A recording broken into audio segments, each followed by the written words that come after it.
Hey, everybody, welcome to the channel. Thank you so much for tuning in to the podcast. Don't forget to like, comment, subscribe, and share if you have a platform that you can share this on, whether it's Facebook, your own YouTube platform. Please share it out.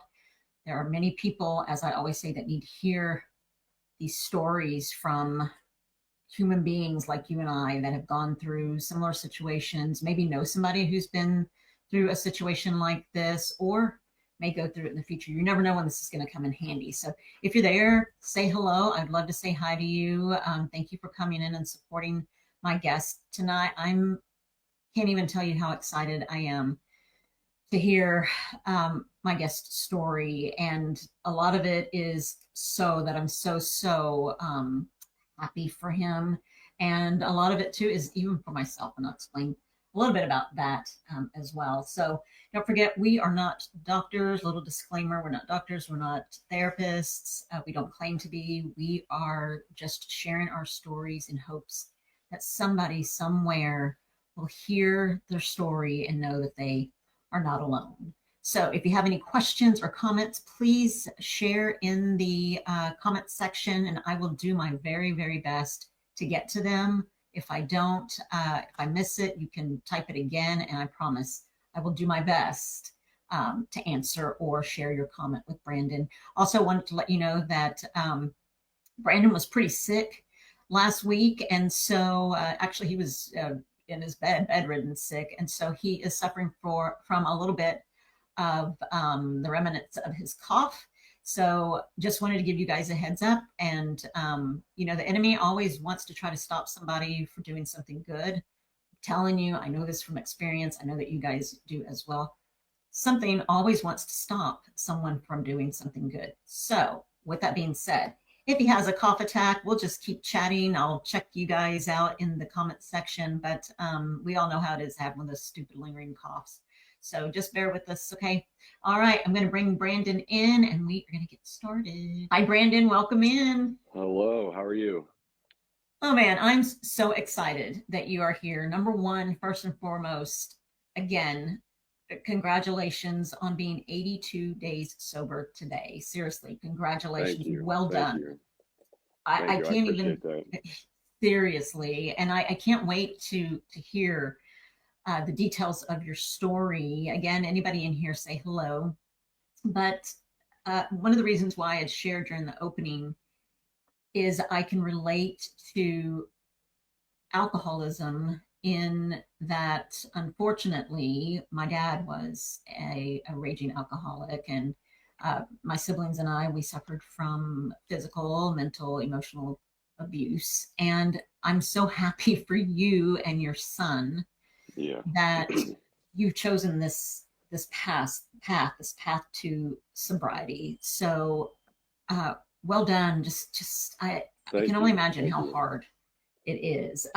So really quick, I just wanted to find out first, or let people know, I found you on TikTok, and most, or actually quite a few of my guests have come from TikTok because I, like everyone else, scroll through, and you were on my FYP page, and I was like, and just very interesting. You have Motivational Monday, and I Yeah. love that. And but I started kind of watching and listening to your story and thought, okay, this guy is on his way is on his way to this journey of sobriety. Why share it on social media? So I first started TikTok, like I've been on it forever, and then I'm a bartender. Ironically enough, I'm still a bartender. During COVID, I was making a lot of funny videos because I was in the house, literally like, couldn't do anything. Mm, So like I'm like, oh, let's get famous and make money off TikTok. So I have like goofy videos, and then I start posting my son a little bit. And then what started like my journey was um, I took a video for myself personally, right the day that I checked myself into rehab. mm, Kind of like talking to myself and was like telling myself I had to do this. And I have a video, like I hold my phone up off of my leg for support, and I'm like shaking real bad, and I'm talking to myself like, I'm done with these shakes. This isn't fun anymore. And then I made another video once I was out and just like, all right, it's been 10 days, like kind of talking to myself. And then I put them together and I put it on TikTok, not for views or likes or hoping to go viral. Um, One, because I am proud of myself, and anybody that's gone through addiction of any kind knows it's not easy. So it was more like for me, and whether one person saw it or 1 million, and there was one person that either reached out or it kind of like moved a little bit or gave them like that kick in the ass to like do it themselves, Mhm. then that's one person that I could have potentially helped, and that's kind of why I did it. Absolutely. And I love that. And I have to tell you, I am right there with you in terms of this podcast being just either when it was on radio or now it's on YouTube and now it's shared with a television network or Prosperity TV network, which it goes to through Roku. It will also post on Apple TV, just different places where I know that it will, reach others in other countries as well. And I have never done this either for the views. I ask people to share it all the time, and I continue to ask because you never know who on someone else's platform, maybe they're not followers of mine or whatnot, needs to hear it. And so I'm always like, just please share this out because you never know who needs to hear it. I'm not here for. I mean, I don't make any money off of this. I don't have Right. anything to make money, and that's not what it's about for me either. It's about just helping people. There are people that have very important stories to tell, and boy, am I honored to have guests say yes and come on. I mean, that's for me. That's enough for me is that people say yes to come on and share. So I thank you for that. Yeah, Um, when I posted on Facebook about my 60 days, and it was actually a day that my son had a game and he won. So I kind of talked about that, and then talked about being 60 days sober. And somebody actually that I went to high school with messaged me and was like, "Hey, I'm like super happy for you. I really enjoyed reading this. It made me happy." And I was like, "Oh, well, thanks. Like, I appreciate it." And he's kind of like opened up to me and told me he was struggling himself. mm, His wife moved out. He hasn't seen his kids, and I kind of told him my story, and he told me he's literally. I mean, it sounds like mine as well. mhm. So just that right there, I kind of gave him the tools, and I told him where I went, and told him to reach out to me anytime he wants. And I'm not going to hound him and be like, "Go to rehab, you have to." But I just Right. told him, and I've occasionally, every now and then, I try to message him once a week and just kind of see how he's doing. But I mean, just like I said, that right there, one person reaching out, I mean, made me feel good. Yeah, That for sure. I can imagine. And gosh, even on the other side of this, it's for me, I think sometimes what is heartbreaking for me is I had a podcast with a couple. The husband had was sober, recovering alcoholic, and his wife stood by his side and through all of his years of drinking and getting drunk and just this whole mess. They stood by one another, and it just so happened to be a friend of mine that two friends of mine, husband and wife, that came on and shared their story.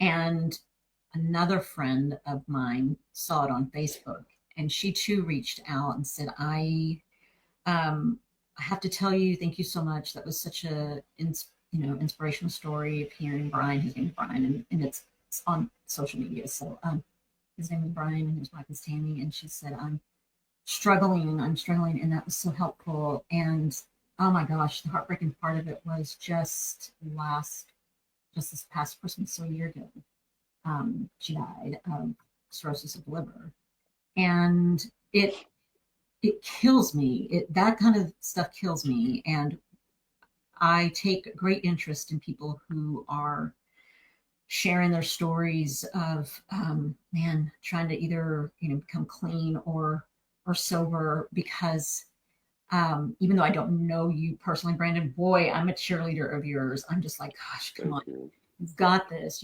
You've got this. I think the beautiful thing about you doing this, and you and I chatted before, is that you're doing this not only for yourself, but for your son. And the thing that I know I see my sisters in here. One of the things that and my brother as well, had always wondered, man, when our dad was sober, boy, we loved being around him most of the time. It was like walking on eggshells, even when he was sober. He had to be in a good mood for us to be around. But when he was sober and funny and it was okay for us to be around him, I longed for more of that. And it's unfortunate that we didn't get that very much. But the fact that you have chosen to give this a go, make this a new part of your life, new start to living for you and your son is admirable, to say the very least. So I want to ask you this. I'm going to kind of go back and tell me a little bit, or tell us a little bit about your childhood. What kind of family life you had, kind of parents, things like that. What kind of kiddo were you? Yeah, so I was a military brat. My dad was in the Air Force, my mom was in the Air Force. When I was 4, we moved to Germany and they split up. So I was raised, my older sister and me, by my mom, like a single mother for a while. And then she met my stepdad when I was around 8. Um, my biological father came in and out of my life. He was still in Germany. I was young.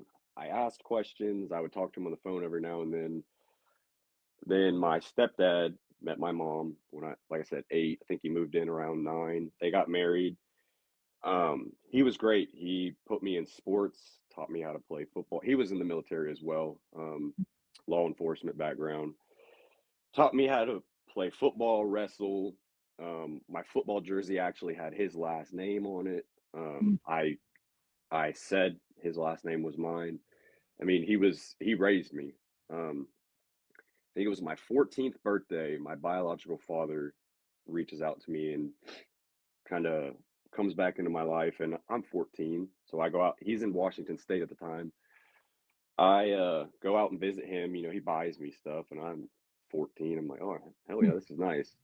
Mm-hmm. Um, my with my mom, we never went without by any means, but we also never did extravagant stuff. Mm-hmm. So I don't like to sound like I was missing meals and anything, but we didn't miss out, but we weren't doing anything crazy. Right. Um, so when I'd go to my dad's and he'd buy me new shoes, $80 cologne, I'm like, this is dope. Yeah. And then around that time is, I'm starting to be a teenager as well. So the hormones and everything, and I'm actually like getting in trouble doing stuff, and my stepdad's like cracking down on me. And then, I'd pull the whole like, well, you're not my dad. I'll go live with my dad. And my mom was always like, the grass isn't always greener on the other side, but if you want to go, go. He probably won't let you. And he didn't. Mm-hmm. And me and my stepdad, we butted heads um, a lot because I would always pull that "you're not my dad," and he was a very tough love. That's how he was raised. It was like affection was never a thing. Mm-hmm. I believe to this day he loves me. I mean, he said it when we've had deep conversations, but it's just something we did. I know that the first time I hugged him was at my grandpa's funeral, like his dad. So we butted heads a lot, and stuff was said, and some things that he's not proud of, I know, and that I don't I'm not proud that happened, but here we are today.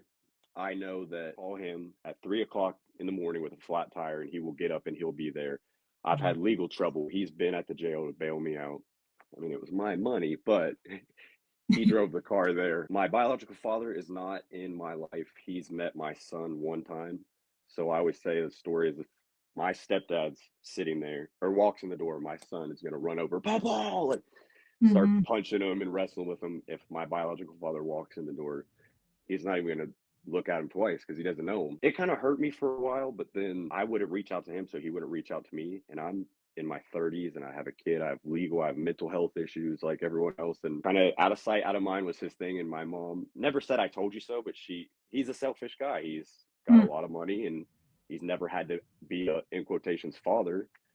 Mm-hmm. So out of sight, out of mind. But that's his loss because I have an amazing son and I always tell people my stepdad, I wouldn't be the man I am today without my stepdad. He taught me the hard life lessons and what hard work is all about. And I really appreciate him Wow, for that. Yeah. that's that is such a tribute to your stepdad and all stepdads that are taking part, loving, maybe not show the affection and whatnot, but Right. tough love and loving their son or daughter and stepson or daughter. And because there have been many on here that can say and can share the feeling of not knowing one of their parents or both of their parents, and the effects, how it still affects them today. Even though we know that, okay, well, I'll speak for myself, their choice, their loss, and they missed out. Yes. But at the same time, tell me if you feel this way or not. At the same time, I still wondered, man, what would it have been like if I would have had a good, I really would like to have had a relationship with, you know, someone, my biological dad, who lived in the house. We lived in the house, and I still don't really know much about him. It's still a little tinge there, maybe some remnants of, like you said, a little bit of mental issue with that. It's a daily choice or decision to say, okay, it's a disease, and I know that, and but also at the same time, in my mind as a kid, I thought, it's also a choice. Aren't you choosing to do that? Exactly. Can you not choose to get help? Are we not good enough? That Yeah. all the questions that a kid asks. So, does it bother you at all that, I know, out of sight, out of mind, but does it bother you at all? That's a great question. So I currently go to therapy once a week, and this is something that we talk about often, but other than that, I really don't speak on it because, like I said, out of sight, out of mind. Mm-hmm. But of course, I mean, at the end of the day, he is my father. I could have had him in my life and my stepdad, and it could have been like, why can't I have them both? The thing that hurt for me with him was I get it when he was in Germany still in the military. He's from Arkansas, which is not that far from where I reside. And when he retired, he stayed in Washington State. He does not struggle financially at all. I mean, because he doesn't take care of anyone but him and his wife has a great job. So it was never about money. And he would fly me out there on Christmas and then for the summer for a week.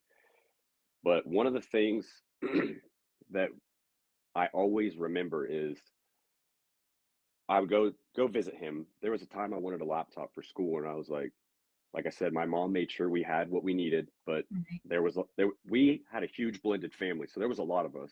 Mm-hmm. So you couldn't get one kid a laptop, and she definitely couldn't afford everyone. Mm-hmm. So I asked my dad, I was like, "Hey, can you help me get a laptop?" He pulls out a calculator and calculates how much he pays a month for child support and how much it adds up to a year. And he says that should be more than enough for a laptop. And I think I was 15 or 16 at the time. I was still in the younger teens, but I knew one, how much a growing kid eats, how much electricity, just everything, like everyday life expenses I knew. And I'm like, that really pissed me off and rubbed me the wrong way. Mm-hmm. And my mom would never talk bad about him. She would say he was a selfish person, which I found out myself. Mm-hmm. But he would also throw like pop shots at my mom. And I'm a huge mama's boy, huge. Mm-hmm. And so when I would go visit him, especially when I was younger, I would get homesick and I'd miss my mom. And then Right. when he would like take little jabs at my mom, it would really piss me off and rub me the wrong way. So when I graduated high school, I knew I wasn't going to college. I didn't take the SAT, ACT. I was D for diploma. I was ready to get gone. I was wanting Mm-hmm. to be grown way too bad. But he gave me an ultimatum. He's like, I can give you $1,000 or I can come see you graduate. I knew I wanted to move out shortly after I graduated. I needed a car, so I took the money, obviously. But in my head, I'm like, $1,000 is nothing for you. His wife travels, so she has sky miles and all that. Mhm. and I'm not going to college. So this is the only time I'm going to walk across the stage and get my name called, which is your last name in my head is what I'm thinking. Mhm. And you just couldn't even do a 1 day trip. I don't know. I So get that, it. yeah, that was like the start of the downfall. And then I started growing up and making adult decisions, and I had a kid. And then I just, like I said, if I didn't reach out to him, he would reach out to me. Mhm. So getting back, yeah, I was snowballing. Getting back, yeah, I do wonder what it would be like. And I'm not going to put the blame of one thing or another on someone else, but I struggle very badly in relationships. I have abandonment issues. I Mhm. have what's called anxious attachment style. Like in my head, I'm like, if my own father didn't want me, why would why would you want me? Like my Mhm. own father lied to me.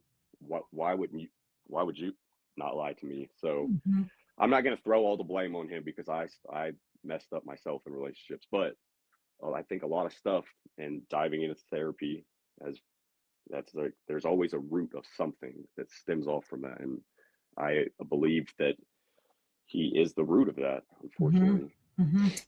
Yeah, I understand that. I believe that there are a lot of things in, gosh, and I'm old, that I recognized probably in my 40s that I thought that is the way, that's the reason why I think that way. And hardcore, like even in my, at work, I used to think, I don't think this, what I'm doing, this is good enough. No, think, I don't think this is good enough because we were always told that, yep, that's not good enough. You need to do it again. And, or we were told exactly how to do something. So, which was great. I was being taught exactly how to do something. But um, if we didn't do it exactly how we were told, it was wrong. Yeah.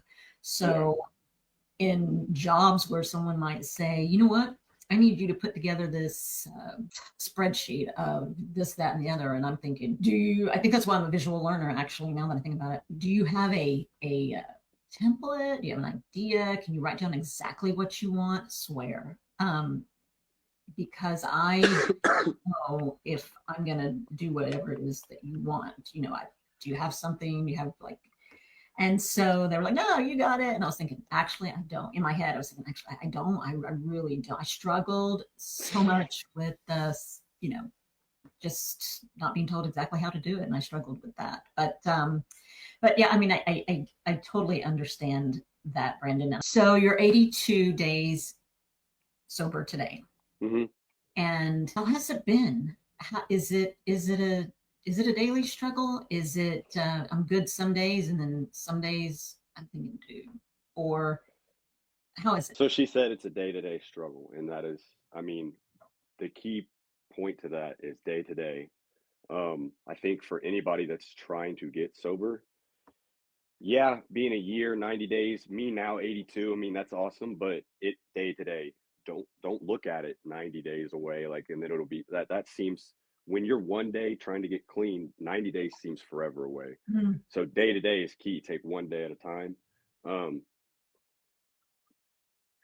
to be 100% honest, it has not been hard at all. I mean, there's days that I want to have a drink, but sure. I think that's sheer.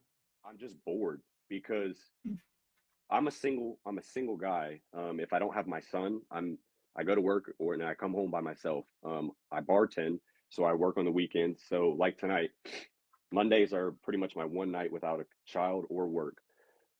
I don't really have many friends anymore, but even the ones that I do have, they work 9 to 5s. They don't want to go out or go see a movie at 8:30 on a Monday because they have to work the next morning. Mm, So the wanting to drink, I think, is just sheer boredom time. Like when I'm by myself, before it was just drinking, scrolling TikTok, drinking, doing whatever. So it's just out of boredom. This past time in rehab was my second time going in. They give you medication to help with withdrawals and everything, and then they taper you off of it, and then you have to be off of that for a certain amount of days before they can like medically release you. When I went in, I took the medicine 1 day, and then I refused it. and they were like, I don't think that's a good idea. Why are you doing this? Are you trying to leave early? I told them, no, I don't want the medicine because I want to suffer. This isn't a vacation. I'm a hypochondriac. Like, if I have a pain in my toe, I think I'm dying, and I'll text my mom like, "This is it. If you don't hear from me." So for rehab, they check on you every 15 to 30 minutes. So I denied the medicine, but I knew that if I started having a seizure or something, there's people there that can help me. But Mm. I wanted to suffer in a sense because I use that as, if I want to drink, I remember laying in that bed with the cold sweats shaking, Mhm. all the gory details that I won't get into, but it sucked. And I use that as motivation to not drink because I don't ever want to be there again. I Mm. remember right before I checked myself into rehab the second time. So long story short, the first time, my mom is in remission of breast cancer. She was going through chemo. She saw how bad my problem was crying to me like, "You need to go. I don't want to bury you." And I kind of just said, "Fuck it. Like, I'll go." Just, like I was like, shut you up in a sense. Sure. Yep. I didn't like, wanted to be clean, but I didn't want to be clean. So Mhm. when I got out, I was sober for a month, dabbled in back with one of my exes, and then we broke up again, and then I spiraled out of control again. This time was 100% my decision. I mean, of course, my mom saw that I was going down again and was like, "I think you should go back." But I made the call. I told my work I'll be gone for a week and stuff. Like, I think I told you, I was getting a haircut and I had a panic attack in the middle of a haircut. Like, half my hair is cut, and I go to the hospital because I think I'm dying. Because I'm going through withdrawals because I hadn't had a Mm. drink in 2 to 3 hours. That's how bad it was. And I'm like in the hospital for 4 hours. They give me IVs. That was bad. But then what really, the icing on the cake, which was like, I'm doing this, was I was severely dehydrated. My son's with me. Kroger is 30 seconds up the street. I'm like, "Come on, buddy, we got to go get some water." And I get him candy or whatever. And I'm in the front seat of the car, shaking, twisting the bottle open, and I'm chugging water and it's spilling down my face. And I look in the rear view, and my son's just like got this blank look on his face, and he's looking at me. He's like, he says to me, he's like, "Oh, man," he's like, "Daddy, are you okay?" And like, I can still hear it the way Mm. he said it. And it was like, in my head, I'm like, "No, the fuck, I'm not okay. This is terrible." And I remember I called my mom crying, and I was like, "This isn't fun anymore.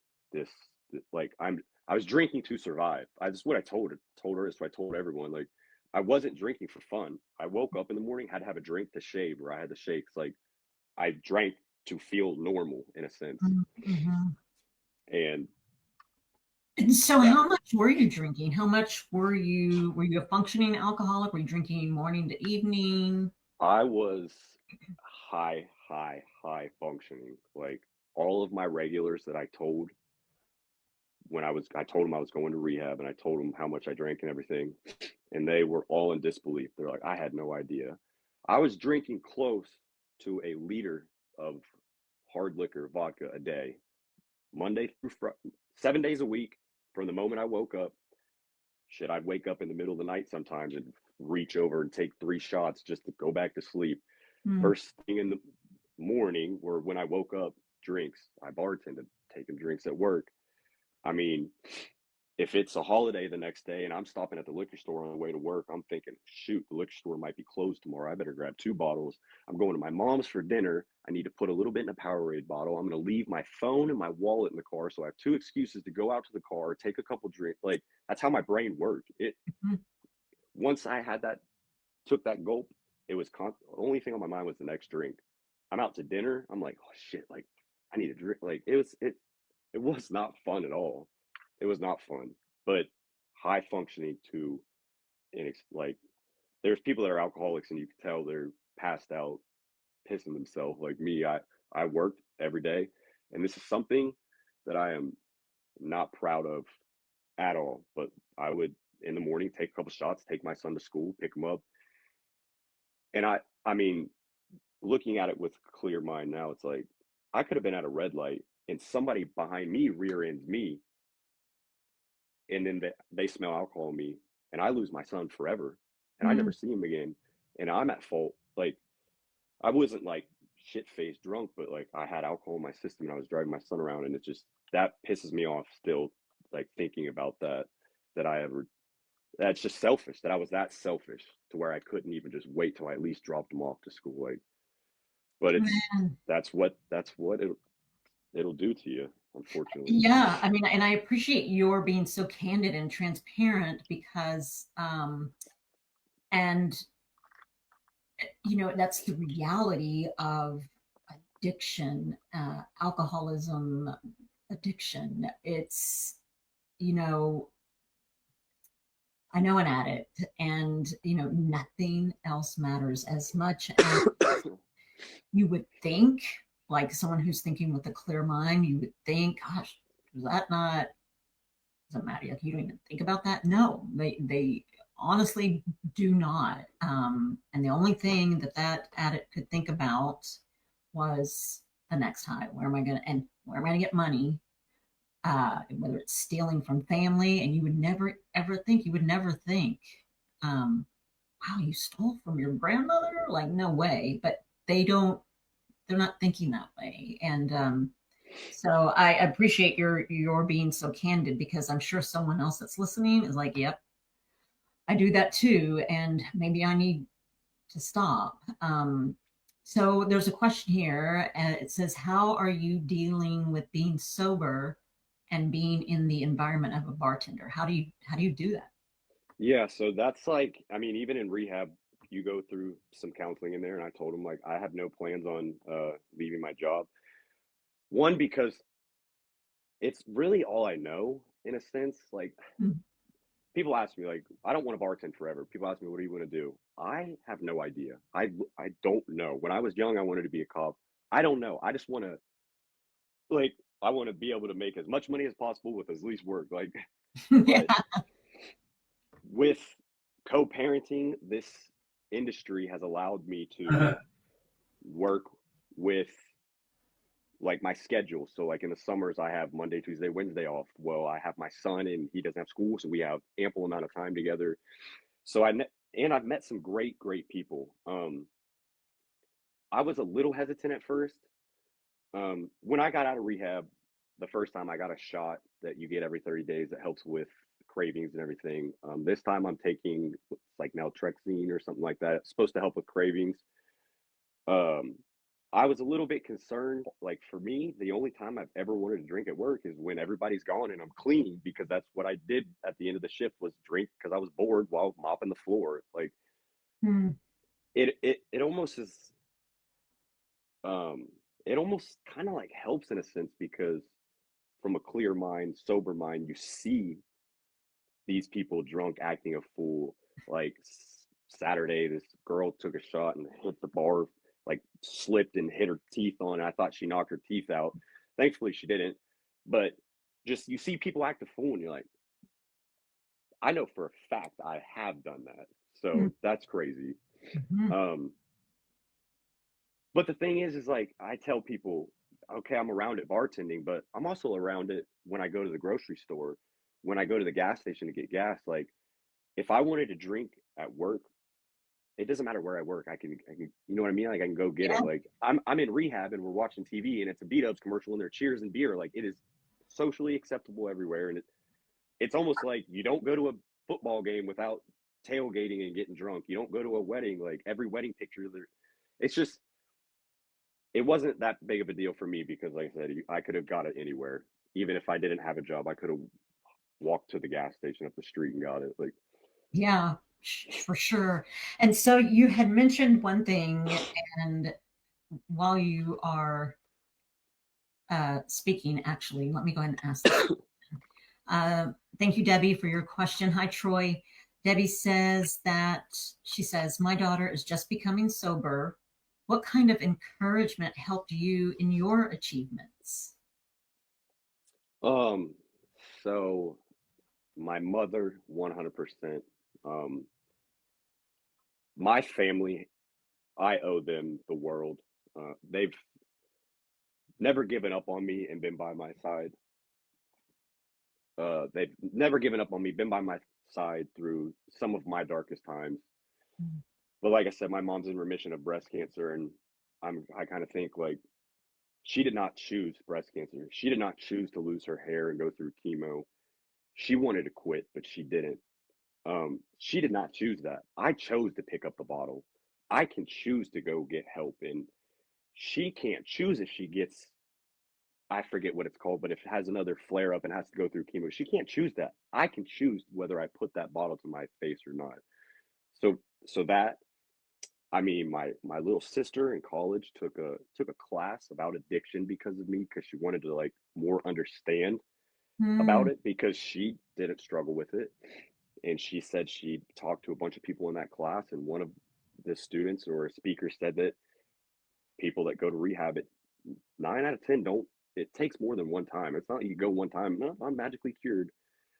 So it's the support system around me, and then my son. I mean, that day in the car when I'm shaking and drinking water, and then this summer, before he started football, him coming into my room, like I work, my schedule is messed up because I work nights. So mhm. if I don't have him, I can sleep till 2 p.m. But if I have him, I get up for school and stuff. But he would come in my room, Daddy, can we go to the pool? Yeah, oh, shit. Blackout curtains, so it's pitch black in my room. Like, yeah, give me 15 minutes. Fall back asleep. 3 hours later, I wake up. He's in his room playing his PlayStation, not complaining. I'm just like, I'm taking away memories for me and for him Mhm. for a bottle. Like I told you the first time we talked, Mhm. alcoholism is giving up everything for one thing. Sobriety is giving up one thing for everything. And I had missed memories that I'll never be able to get back. Um, but being sober has been amazing because I got sober right before football, because last year was his first year, and we've always had a tight bond, but it made our bond even stronger. And we have a handshake we do before every game. My 60 days was on a game that he won. Yesterday, he won his last game. They finished 3 games in a row. Like, and I just pull him aside and I'm like, I'm so proud of you. Like, and I know he's 8, but he is the wisest 8-year old. And I know he can tell. And I was transparent with him. I told him, hey, you won't see me for a week because I'm going to get help, so that way I'm not sick. I didn't tell him it was alcoholism or what, but he knows. Mhm. Like he's in the car every stop on the way home from school when I'm going to the liquor store, but he Mhm. knows he gets a prime hydration drink there. So like, but he knows he's not dumb at all. And his mom actually messaged me. She's happily married with kids and stuff, but it's like I'm the father of her son, so Right. there's always going to be. She's like, hey, I'm happy for you. How many days is it? And I told her, and then she's like, my son's name is Zane. She's like, he hasn't straight up been like, "Hi, dad's sober, I love it," but she said he comes home, and just raves about what we did and where we went and stuff. And even just that, like, I saved that message because that's why I did it. That Mm. reason, being at his football game. And if anyone that is in here that knows me and has been to a game, you can find me anywhere because I'm the wildest one. I'm always hoarse by the end of the game, but that's because I want my son to know I'm there. I want I want him to hear me be like, "Come on, boy!" Like fire him up. Like I'm not only there physically, but I'm there mentally as well. When before at baseball games, I'm running to the car to get my sunflower seeds, take a drink, and I'm there. But I'm thinking about when I'm getting home and what I'm doing afterwards to get a drink. Family was what I'll say. If I didn't have my family or my son, not to sound depressing, like I don't know if I'd be here, to be 100% honest, whether it would be drank myself to death or some other reason, Mhm. because I have an amazing support system with family for sure. Wow. I mean, I have chills and emotional, like uh, just all of it, especially with your son. And because uh, you yourself, you, I don't know if this is going to make sense, but you're at the game and you want your son to hear, you saying go Zane go, and you see and you are taking in those moments, absorbing those memories, and you knowing that your son now is going home and telling his mom, Hmm. me and dad had a good time, and just he may not be able to verbalize, like you said, dad's sober or whatever, but he notices the difference because he's able to Hmm. say, dad had a good time, or whatever it is. And I get chills just thinking about that. How beautiful is that? That is just, I don't know, I can't talk about it. That's amazing, Brandon. That is I mean, just, when I found out I was having him, I was 23 years old, and I'm like, I never thought anything other than to step up, and I was like, I'm going to be a better father than the one that wasn't present in my life. Mhm. And then thinking back, like I missed out on some stuff because there was times where I was either I stayed up all night and I passed that I wasn't awake to answer my phone for his mom, like, are you coming to get him? And I just missed out on that. But and what I said in one of my videos on TikTok is it's never, yes, I missed out on some stuff, but it's never too late until it's too late. Like I missed out on some memories for sure, but if I would have kept drinking, who knows if I'd even be here to this day. And then I missed out on a lifetime. And then my son now has to, I mean, you can attest to that. My son now has to walk around every single day with the burden. And then I would never want him to get older to think like, what could I have done to help dad? Because Mm. a story real quick, my son is the kindest, hardest kid. He's a beast on the football field. It's weird how he can flip it. But I take him to Cane's. I have the metab. I don't eat a lot. I eat like once a day, and it's at night. I take him to Cane's. he's. I don't eat. I get him food. I see him pull a napkin out. And he's ripping up his chicken, and he puts a handful of fries on a napkin, and he pushes his plate over to me. Like, what are you doing? He's like, Dad, I want you to eat. I'm like, buddy, I'm not hungry. He's like, are you sure? I was like, yeah, I'm not hungry, buddy. Like, what 8-year old does that? So just to think that I could have potentially put him to ever question like what he could have done Mm. when he's been amazing and one of the sole reasons why Oh my I'm God. 82 days sober now today. Gosh, that makes so much sense. Like, you've got this, you've got this, Brandon. Yeah. Yeah. I mean, I think I've told you. So like there's a couple things that I always use for a reminder. Like one of the I have a bracelet that I wear. It like symbolizes sobriety. So if Mhm. I ever to want to take a drink, I look and I see that. Well, in my wallet, I have a picture of my son right here. Mm. And then right next to my debit card, this little metal thing came with the bracelet, and it said, "Sober badass fuck, sobriety. Whether you have 1 day or 1,000 days, you are an inspiration. You have 1 day that someone else hasn't yet reached. Your example can change lives." Mm. So I have, if I ever to, all right, well, I got past this one. Now it's time to take the drink, and I look down and see that bracelet. Just if I already didn't have enough motivation, just little steps or little symbolic things that I can have, and it Most definitely. all. Thank God. Thank God. You had mentioned something earlier too about not really having a lot of friends, or at least the friends that you do have, they work a 9 to 5 and that kind of thing. But I'm assuming that you may have lost some friends due to not drinking any longer. Is that a correct or is that a wrong assumption? It's not necessarily due to like not drinking. So when I tell people this, like I'm a grown ass adult, I don't need anybody to coddle me or anything. But when I was at my lowest, damn near rock bottom, and if it wasn't, I don't ever want to experience it. I went through. Now I had family and my son, of course, but people that I called my brothers, my best friends, it was crickets. So this was the first time I went to rehab. I kind of cut a lot of people off after that. And then, especially the second time, it was kind of, it brought me back to my father. Like, if I'm not reaching out to you, I don't hear from you. So, fuck it. Like, I've Yeah. got my, I've got my son, I've got my family. But in the past, I always had to have a female by my side or friends or something. I'm okay with being a hermit now. Like, my buddy asked me to go get lunch the other day. I'm like, I don't really, I kind of just want to sit at home. Like, Mhm.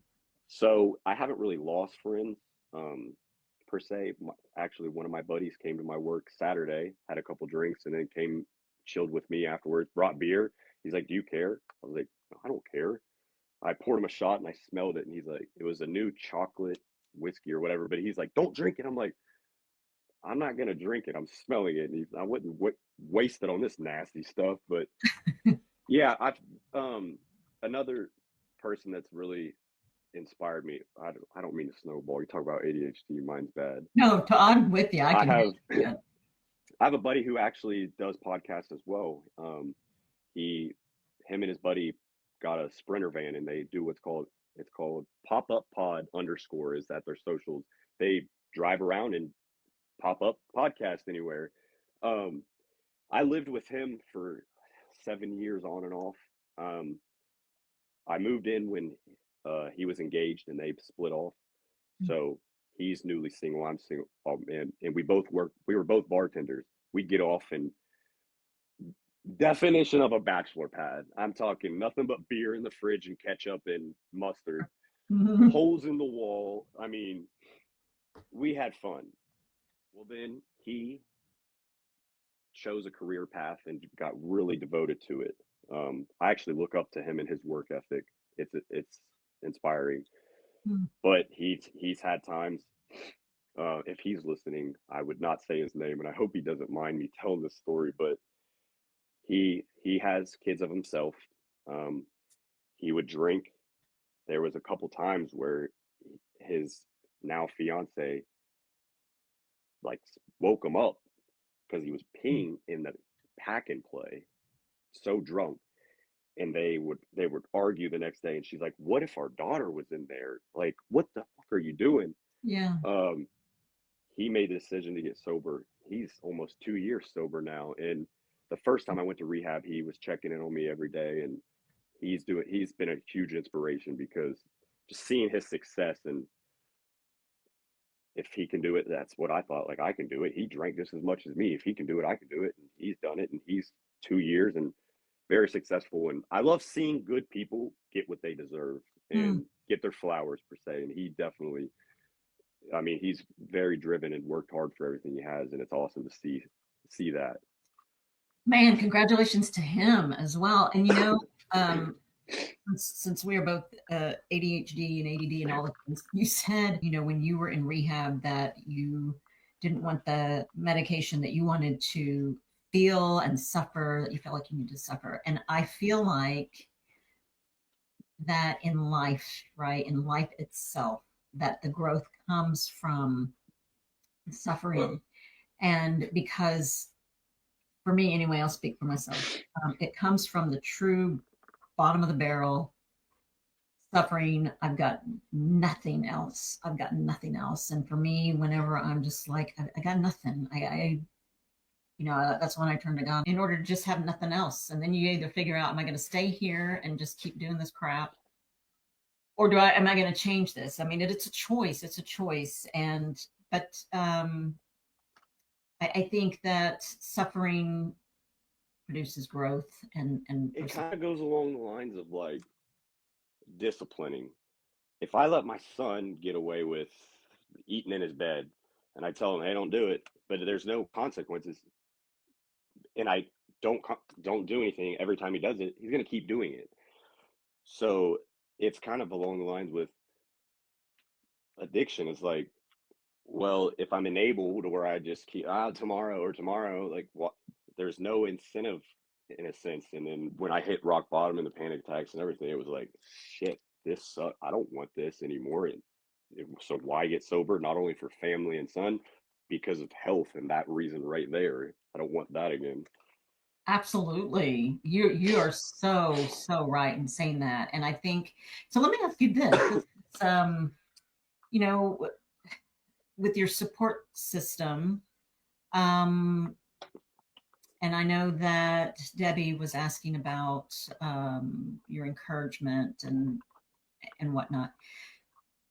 There are two different, I'm sure more, but the two that I know of. One is obviously having a great support system, and the other is with people that I've had on the show have said that their support system was so great that they enabled them. And so, does the support system say, you know what, we've supported you, now we're going to, you're on your own. Well, then does that person feel like, damn, I've been abandoned? Yeah. That couldn't be more true. My mom was put on this earth to be a mother. Thank God me and my little sister had kids, so she has grandchildren, or she would have opened up an orphanage or driven my stepdad up a wall. Like, her sole purpose on this earth was to provide for her kids. She is an amazing mother. I mean, I'm 31 years old, and she knows I'm sick, and she goes to my sons all their games. I meet them. We go to the game together. I had a bag of any medicine you can think of and protein. Like, I know it was incredibly difficult, because that's what sucks about addiction too. You're not only destroying yourself, you're putting all these other people in your life in such a bad predicament. Like, Mhm. my mom would take a bullet for me just like I would her. So I put her in the hardest spot of, like, she exhausted every option. She did the nice way, like, come on, sleep in the house, and, like, I'll get you a wet rag, and the withdrawals are gonna suck. We'll take you to the doctor. And the first time I went to rehab was when she was, like, crying to me. But then after that, it was, I went out to Vegas. My sister at the time, or my sister lived there at the time, Mhm. and my mom went as well. She wouldn't let me drink, and it sucked. I was going through withdrawals so bad that I stayed an extra week and she left. So then I started drinking again, and that's when my sister and even my mom were both like, "If you don't get help, like, we're done." Like, my mom always kept saying, like, "I do not want to bury you." And I'm just like, in my head at the time, I'm like, I'm not gonna die. Like, it's not gonna happen to me. Like, I'm just drinking. Like, at this point, I'm just drinking in my house. It's fine. But I put her in the hard spot of having to, yeah, I could still go over for dinner, but she wouldn't nurture me. Or if I asked if I needed help with groceries, she wasn't gonna help me or this or that, because she knew I was spending money on the alcohol. And I definitely put her in a hard spot because, like I said, she's an amazing mother and she wants to take care of her kids. But at what point, like you said, are you enabling? And Mhm. she's not buying me the alcohol, but by her not putting a foot down, in a sense, if I were, something were to happen to me, I know she would have beat herself up. And that's something I I'm just happy to be sober for that I thank reason as God. well. It's like I hate that I put her in that situation, and she tells me every day she's proud. Sunday when, or yeah, yesterday when we met up for my son's game, like, she's like, "I'm so proud of you," and I'm like, I don't I don't like being told their people are proud of me, because in my head I'm like, yeah, I mean, it is nice, but it's like, proud of me for what? Getting clean? I should have been clean the whole time or controlled it. But I'm just happy she's happy. And with her going through chemotherapy and everything, just, if there's one less thing that she has to worry, she's still going to worry about me, but not worrying if I'm drowning in my own throw up because I drank my, like, knowing Yeah. that one thing that can help her Yes. is I'm so glad that you recognize that and that you said that, because I'm sure there'll be a lot of people that watch that are moms or dads of addicts, or maybe even children who are putting themselves in, gosh, at such a young age, the position to worry about their dad or their mom and thinking, what can I do to help? And it's just a horrible position to be in. And I know your mom is proud, and my son is 30, and I'm a mom. And, um, my daughter's 25, and I'm a mom to them. Like, that's what I want to do. I want to take care of them, mm-hmm. and they're never too old for me to take care of, no matter what anybody says. I'm When I going was to sick last week, she's like, "Do you want to come over to the house and I'll take care of you?" I'm take. like, "Kind of," but there's a movie with Steve Carell. I think it's called About a Boy. Yes. Uh, About a Boy, I think it's called. Beautiful boy. Beautiful boy. Beautiful Boy. Yes, Mhm. I watched that and then I sent it to my mom. She watched it and cried. I cried, and it's, you see it. And for me, watching it from, it's almost like two different movies, but it's not. So my mom watched it from Steve Carell's point of view. I watched it from, "Quit fucking badgering me. I'm gonna do what I want to do. You can't control me." Point of view. And then it's man, that is deep because you can take two different perspectives of the movie, but I definitely shedded some tears on that, and it kind of like when the addiction is controlling you, you don't you don't care about anything, and it's now being sober and seeing that is just another reason why I keep doing what I'm doing now. It's like I'm sure there was when my mom would have surgeries or not feeling well, she would never tell us kids because she didn't want us to worry. I'm sure there's some nights that she probably couldn't sleep at all because she was worried about me. Or when I went to jail, it, alcohol was involved, so that's another reason. But she was probably up worried sick about me, and it's just selfish. But Mm, selfish is one of the biggest words you can use with addiction because there's all the tools to get better and ways to get better, but you honestly you have to want to do it for you. First of all, you can't do it for somebody else because then your motives aren't pure. And that was the first time for me with rehab. I wasn't 100% like I'm done. Like I did it for my mom. mm. So And you said something earlier, and I know it's late, but and I'll let you go. But you said something earlier that reminded me of a young man, and you had mentioned that, uh, and I know you mentioned it earlier, but that you always had to have, a woman or a partner, and then you screwed it all up. And why do you think that? Why do you think that is? Like, in what ways did you screw it up? Did you screw it up because you were drinking all the time and drunk, or you pushed them away, or right. both, or what do you think it was? So I was in the shower. I was in the shower thinking about stuff before this. And if I could like name this podcast like this episode, you've heard of people, especially drunk people, they go on the apology tour, like, oh, I'm sorry for rage texting. I'm sorry for this. I'm sorry for that. So the reason I'm so open and everything, this is what I call my accountability tour. I'm Mm, taking accountability for everything. So with relationships, um, I got cheated on at a young age, and then that messed me up along with the abandonment issues and everything. But with always drinking, yes, that stemmed from everything. If we weren't having a great time, happy, my mind was going crazy, or I would just always be on edge, and I would hound my girlfriend at the time, like, what are you doing? Why aren't you texting me back? This, just because I'm paranoid. And then I start drinking more, and then I get mad because 30 seconds go by and I didn't get a text. And then we break up and I go into depression. And then I tell people, like, they're like, why are you sad? I'm like, well, me and my girlfriend broke up. And so I started drinking. Oh, I'm sorry. Okay. Yeah, we did break up. But why? Because I couldn't control my drinking. And that definitely led to erratic behavior. Like, mm. yeah, I wasn't thinking with a clear mind. She's out with her friends getting dinner, and I'm over here thinking she's banging the whole football team.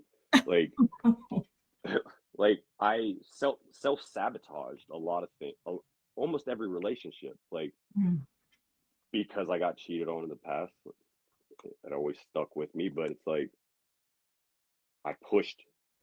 Even if I were to get cheated again, that would suck. But instead of getting cheated on again or something, I just push them away because I'm not fun to be around at that point. Yeah, I'm fun in the beginning when I'm trying to like win you over, and then it's so crazy when my son lives 40 minutes away. When I drive to pick him up or something, I got all the time in the world to think, and I really do wish I could a mass text or like video call to a lot of my exes and apologize wholeheartedly because this last relationship I was in, I think I was genuinely in love with this girl, and I mm, pushed her away, and I fell in a deep depression, and it was terrible.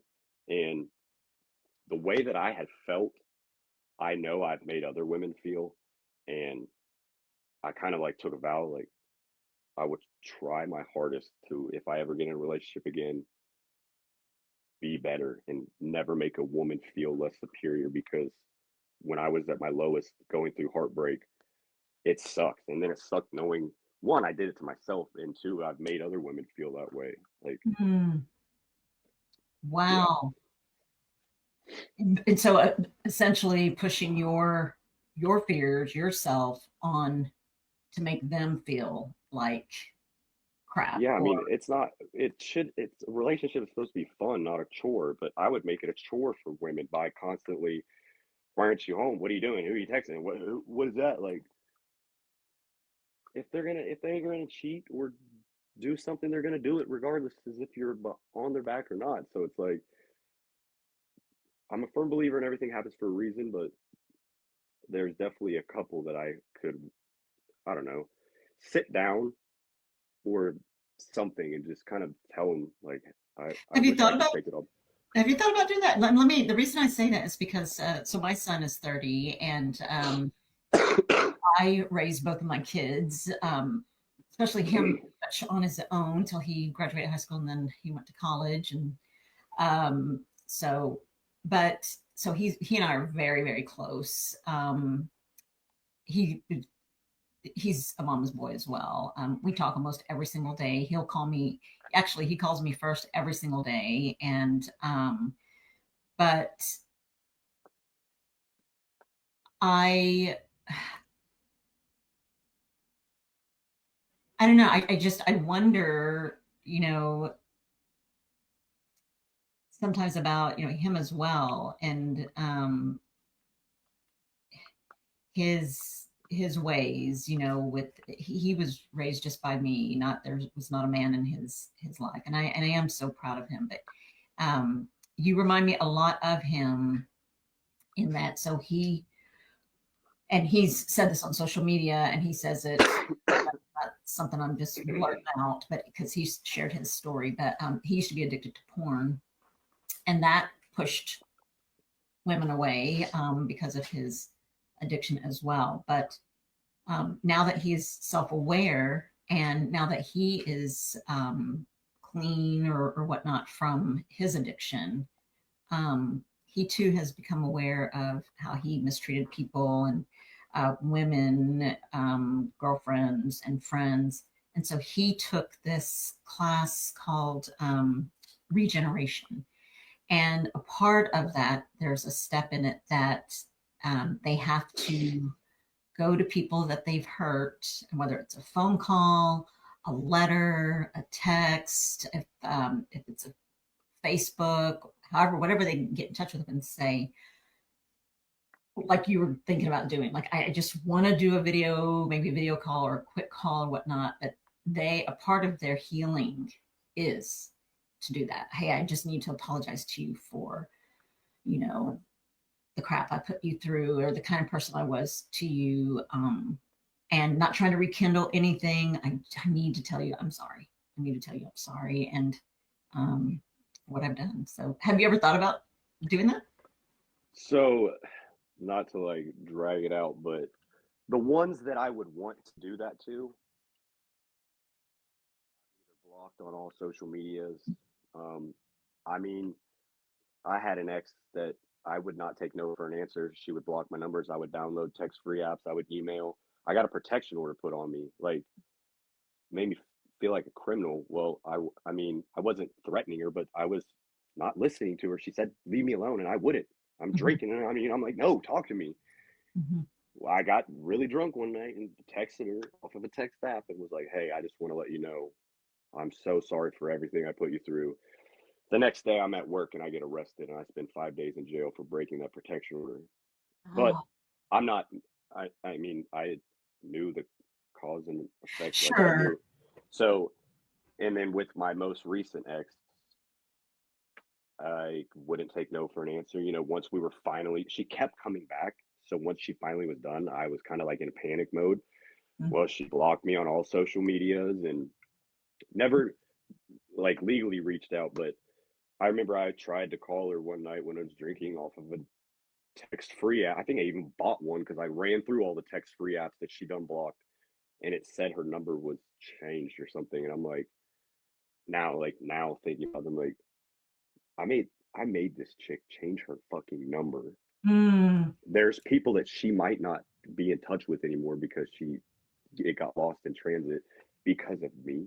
mm, So I have there's been times where I have a note section of notes in my phone where if I ever wanted to text or say anything, I type it in there and I leave it in there.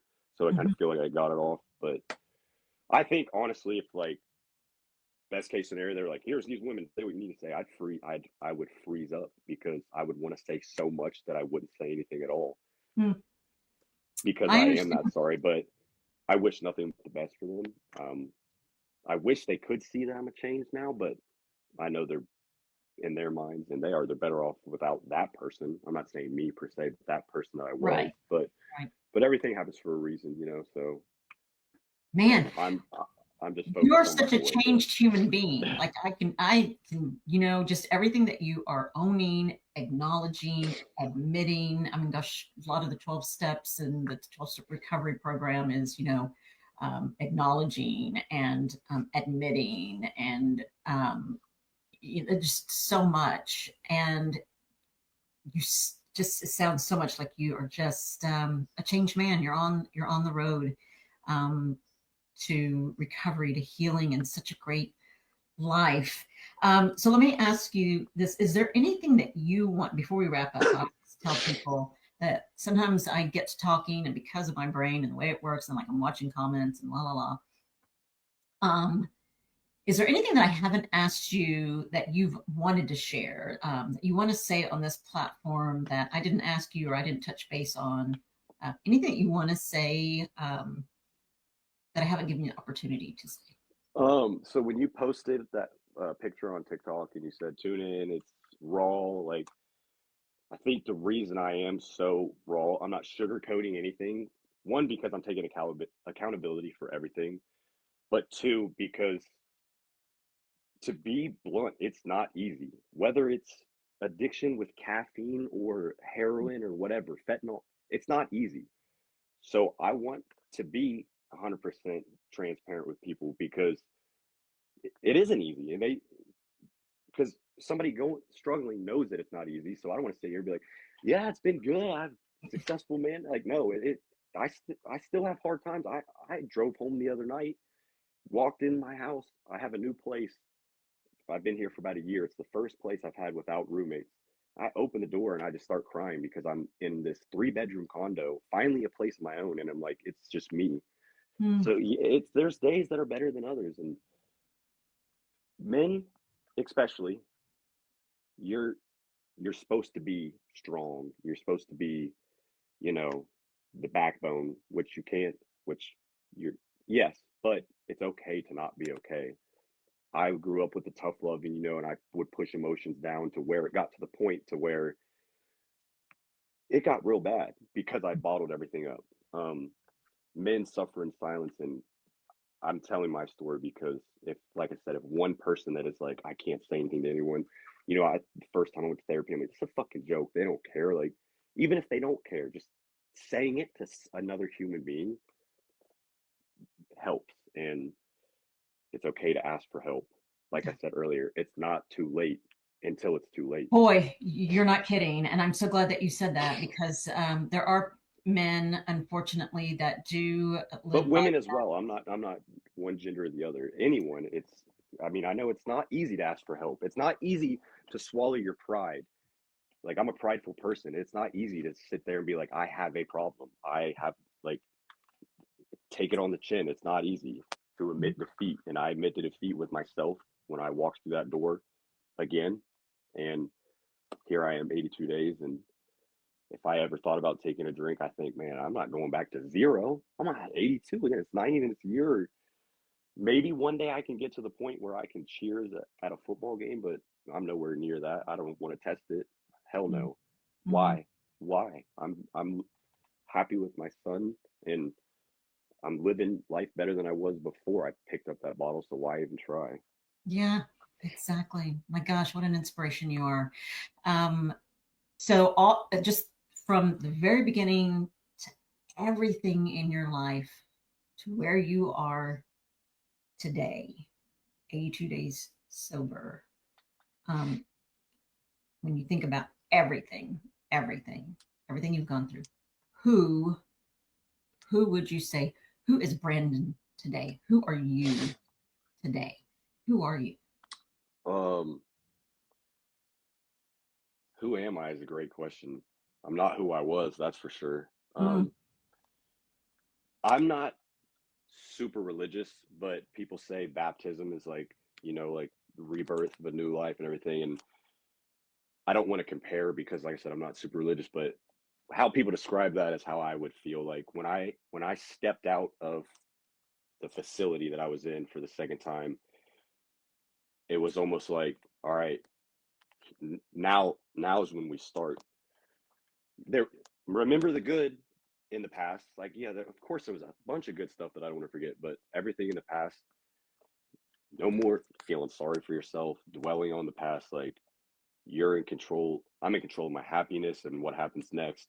I'm in control whether I drink again and spiral and whatnot. Like, now mm, some things are out of control, but do what I can do to set myself, my family, my son, and people around me up for success, and mm, just be myself. Like, I definitely feel like I'm a changed person. I feel like people around me that knew me before, just, I mean, even my mom says like, you have life in your face before. I mean, yeah, I'd mm, go over to her house and I wasn't mad, but it's just I'm there physically, I'm there, but I'm not there. I'm in the bottle somewhere.